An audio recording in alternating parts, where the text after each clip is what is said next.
کہاں سے آغاز کیا، کس طریقے سے آغاز کیا، کیسی جدوجہد کری، اور تب جا کر وہ اس مقام تک پہنچے میرے محترم۔ ان دنیا کی مثالیں بالکل صحیح ہیں، ضرور پڑھنی چاہیے میرے محترم، مگر میرے اور آپ کی نہیں، الحمدللہ میں نے آپ سے کہا تھا نا، یہ مکمل پوزیٹیو اپروچ قرآن کریم سے اخذ کی گئی ہے میرے محترم جی، قرآن کریم سے۔ اب آئیے میرے محترم، آئیے دیکھتے ہیں کہ اللہ رب العزت والجلال نے کیا فرمایا۔ آئیے سورہ الاحزاب کی طرف آتے ہیں۔ سورہ الاحزاب ہے، سو نمبر ہے 33 میرے محترم، اور آیت نمبر دیکھ لیتے ہیں۔ یہاں فرمایا گیا لَقَدْ كَانَ لَكُمْ فِي رَسُولِ اللَّهِ أُسْوَةٌ حَسَنَةٌ لِمَنْ كَانَ يَرْجُو اللَّهَ وَالْيَوْمَ الْآخِرَ۔ یہ آیت نمبر 21 ہے میرے محترم۔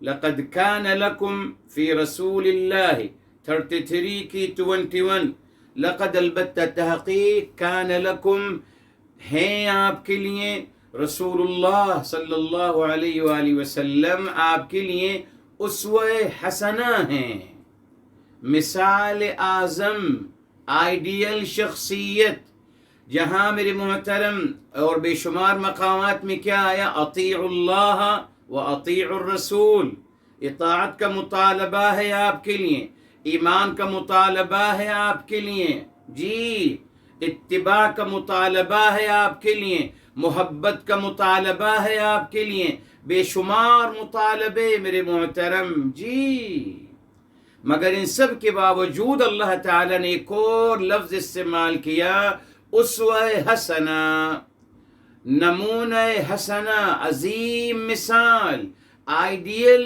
شخصیت، رول ماڈل آپ کے لیے کون ہیں؟ رسول اعظم میرے حبیب فداہ ابی و امی صلی اللہ علیہ وآلہ وسلم جی۔ آپ کو میرے محترم، ہم مسلمانوں سے کہا گیا کہ آپ نے ان کی ہی پیروی کرنی ہے، ان پہ ہی ایمان لانا ہے، ان کی ہی تابعداری کرنی ہے، ان کی ہی تعلیمات کو فالو کرنا ہے جی، اور انہی کو ہی اپنا آئیڈیل بنانا ہے جی۔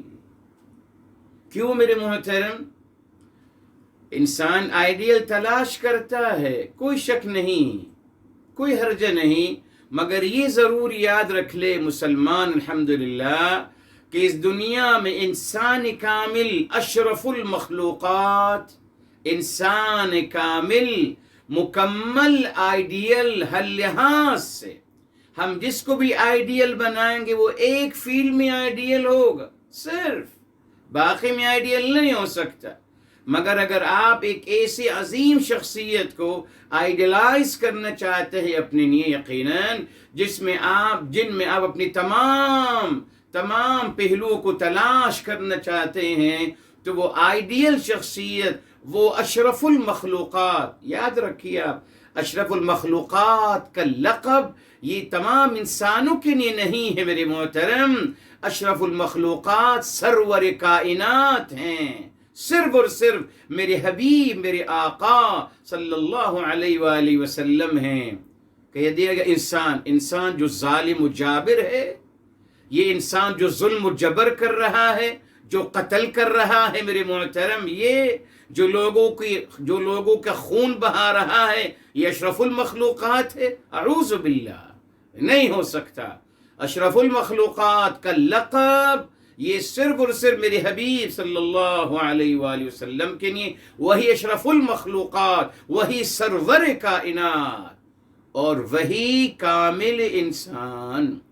تو آپ صلی اللہ علیہ وسلم ہر لحاظ سے آئیڈیل ہیں میرے محترم، مگر وہی بات میرے محترم میں ہمیشہ کہتا ہوں، دیکھیے کسی کے بھی سوانح حیات جب لکھی جاتی ہے، کسی کے بھی جی، کسی بھی کی سوانح حیات جب لکھی جاتی ہے تو ایک ضابطہ مقرر کیا گیا ہے جی۔ وہ کیا ہے یہ ضابطہ مقرر کیا گیا؟ تمام مصنفین اور تمام تحریر کرنے والوں نے ایک ضابطہ بنایا کہ صاحب جب بھی کوئی کسی کی سوانح حیات لکھے گا تو اس کو 2 حصوں میں لکھنا پڑے گا.